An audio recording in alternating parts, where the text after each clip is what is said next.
Alveda King, who is a relative of Martin Luther King, was on Capitol Hill today. And I wanted to take a second. This is a 90-second clip here. She was speaking on the Southern Poverty Law Center. Now, remember this was exposed not too long ago for just being an entire racket and totally corrupt. Phoenix, do you remember the ins and outs of the Southern Poverty Law story?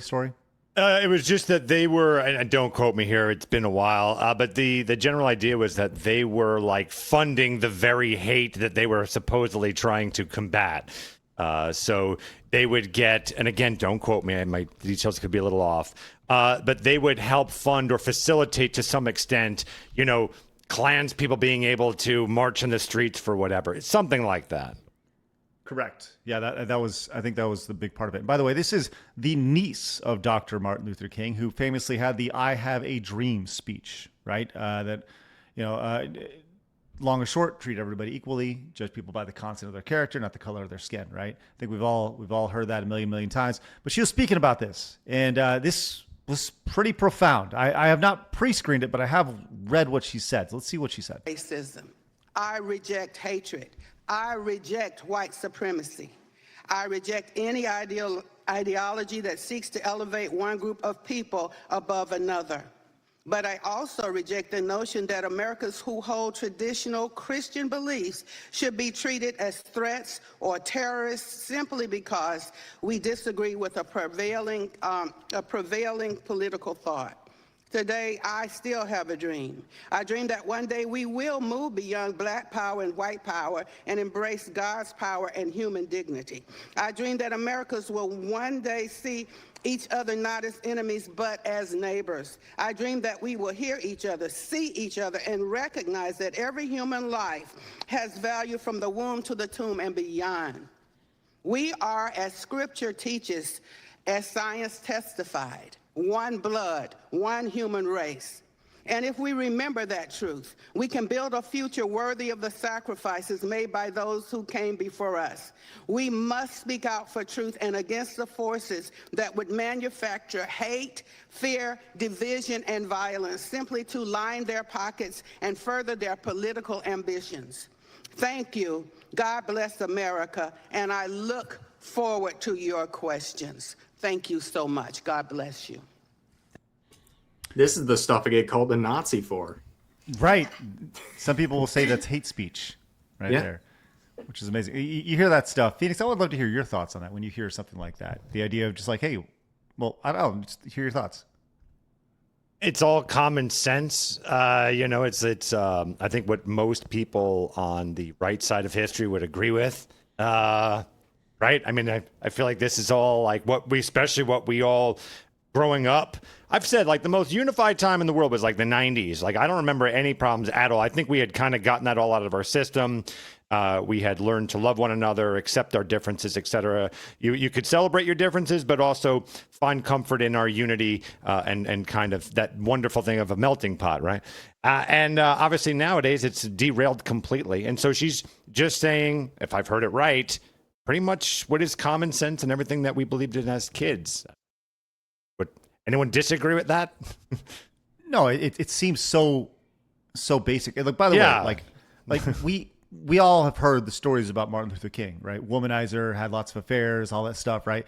But the point of the message of like, hey, let's just treat everybody good, right? Judge people based off of their character, not the color of their skin, resonates, and the fact that we are, he did that in the 60s, right? And we're here in 2020. And he said 30 years ago, look, it's not like there weren't issues back then, but they just weren't so apparent. And it goes back to an underlying theme of today's show of like this social media, adding profound, just exemplify or just making these things worse, right? That we see on a day-to-day basis. Even something happening here in Texas, like today. This whole issue, there's this big story. I don't know if it's a big deal where you guys are at, but have you guys seen this murder trial about the kid who got stabbed at the track meet? And it's Carmelo Anthony. What's his name? Yes, yeah. And apparently that's coming out today. And you see people who are like, look, I don't care if Carmelo Anthony did stab him. It was self-defense because he's black, right? And it's like, that's incredibly racist. Like, you can't just say those things. And so the idea, and those are the same people who will say, well, I just wish it was like what Martin Luther King used to say, right? And then they're the first people to say, well, Black Power, right? It's like, that's unbelievably horrible. You can't just do those things.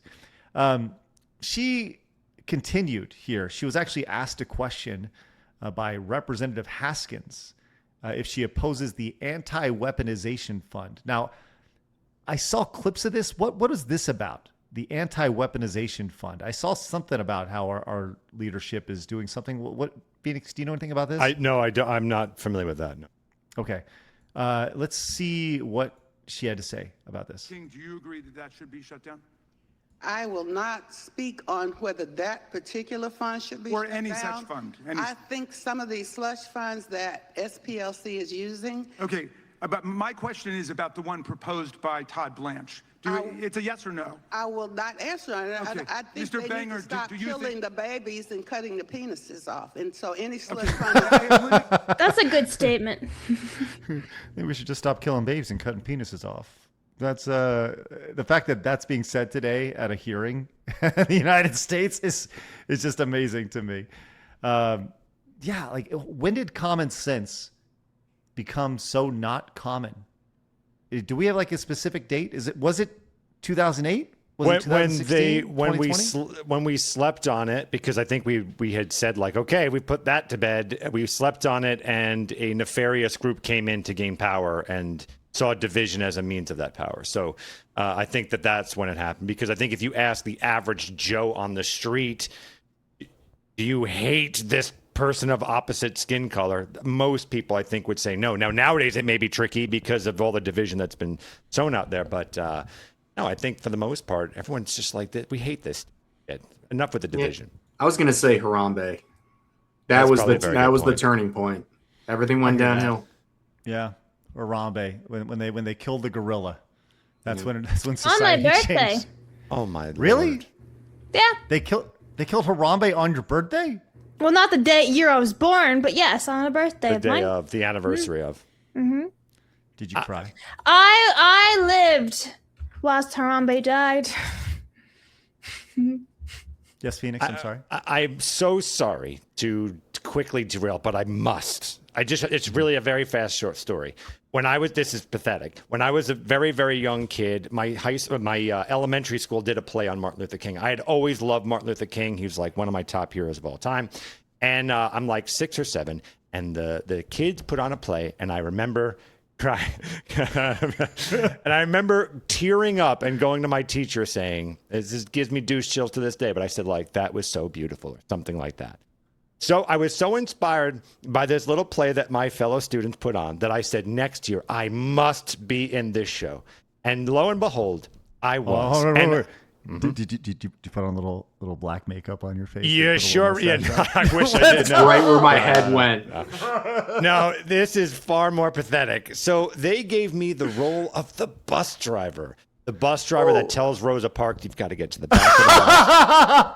And I didn't like that. So when I got up there, it was my part, and I was going to hijack it. And I did. And it made the whole play very awkward because I went up to Rosa Parks and I said, you can sit right there, Rosa. And then I went, and the play didn't know what to do because I refused to tell her to go to the back of the bus. I didn't want to be a racist. So that was an awkward thing, and it was very uncomfortable. And like, how do we shift with this? It was fun. It was a good time. I just wanted to share that. Phoenix, I love that That's amazing. You wanted to fight the man. I did. I wanted to fight the man. You can sit right there, Rosa. You can sit right there, Rosa. If I could time travel, I'd go back. So hold on, real quick. What'd they do? Like, it really was that awkward moment of there's just like no one knows what to do, and you just hear of the stage curtain just closing, and then we just move to the next scene. Did it just slowly close? Yeah. and as it's closing, you go, "That's what should have happened." Oh boy. Oh my God. Wholesome Phoenix. Yeah. Yes, I love that. That's excellent. I also have a wonderful surprise for you, Phoenix, because while you were talking, I took a screenshot of you and I asked Grok to make you look like Dr. Martin Luther King. Finally, I finally get to see. Oh boy! So nervous. Yes. I'm seeing double. I just love the idea of Martin Luther King being on our show, wearing a rumble. We thought in 2026 we were going to get hoverboards and flying cars. That's what we got instead. Martin just loves Nintendo Power. That's what he loves right there. Yes, and white power, black power, no. Nintendo power. Brilliant, Straw. Brilliant. Look at that. I have a dream that all video game consoles. No, it's so good. Look at that. That's wonderful.